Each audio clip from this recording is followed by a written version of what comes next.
अस्सलाम वालेकुम everyone, welcome to my channel. Previous lecture में हमने ग्रेड 9 की साइंस ग्रुप की बुक स्टार्ट की थी मैथ्स की, और हमने कुछ डेफिनेशंस को डिस्कस किया था।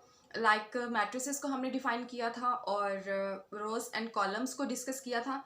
आज हम उन्हीं डेफिनेशंस को लेकर आगे चलेंगे जो इम्पोर्टेंट डेफिनेशंस है हमारे पास।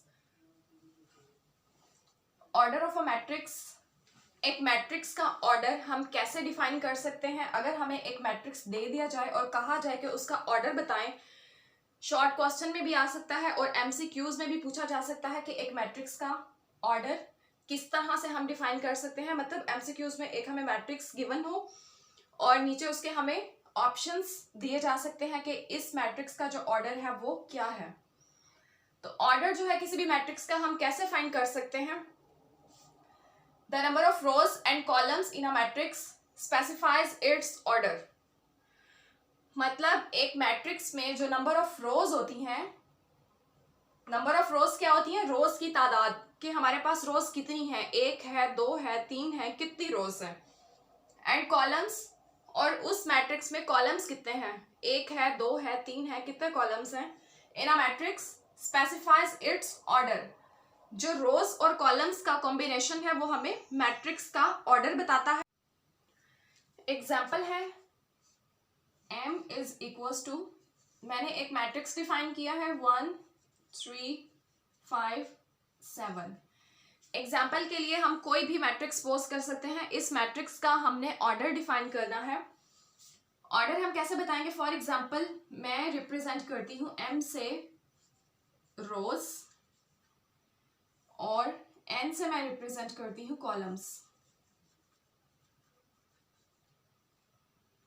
अब इस m का मुझे ऑर्डर डिफाइन करना है, o मीन ऑर्डर, और ब्रैकेट में हम इस तरह से लिखते हैं। जिस मैट्रिक्स का हमने ऑर्डर बताना होता है उसको हम ब्रैकेट में इस तरह से राइट करते हैं, मतलब m का ऑर्डर हम बता रहे हैं।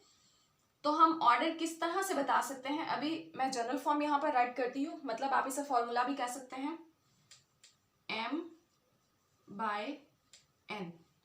इस तरह से हम किसी भी ऑर्डर का मैट्रिक्स बता सकते हैं। अब यहाँ पर m हमारे पास क्या है?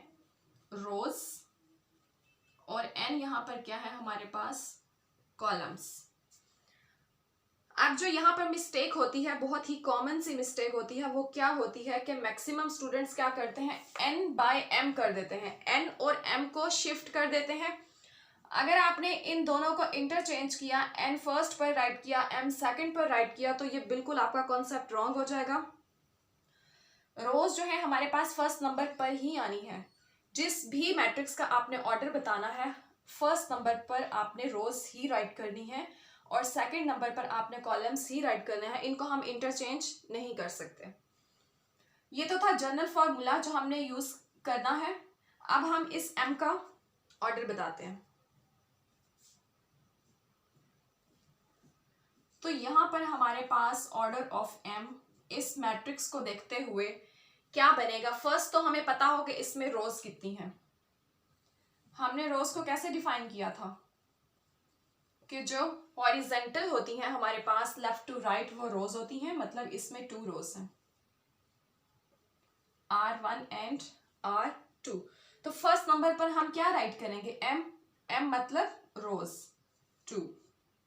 सेकंड नंबर पर क्या है? बाय। और लास्ट में क्या है? n mean columns. तो कॉलम्स हमारे पास क्या होते हैं? वर्टिकल लाइंस जो होती हैं। तो वर्टिकल अप टू डाउन, ये हमारे पास कॉलम्स हैं। इसको हम C1 कहेंगे और इसको हम C2 कहेंगे। 2 कॉलम्स है तो हम यहाँ पर क्या राइट कर देंगे? 2। अभी जो m मैट्रिक्स था हमारे पास, इसका ऑर्डर हमने डिफाइन कर दिया है और ऑर्डर क्या बना है? 2/2। इसी तरह कोई भी मैट्रिक्स हमें गिवन हो उनका ऑर्डर हम डिफाइन कर सकते हैं। ऑर्डर ऑफ मैट्रिक्स का कॉन्सेप्ट यहाँ तक कंप्लीट हुआ। Thanks for watching, take care, Allah Hafiz.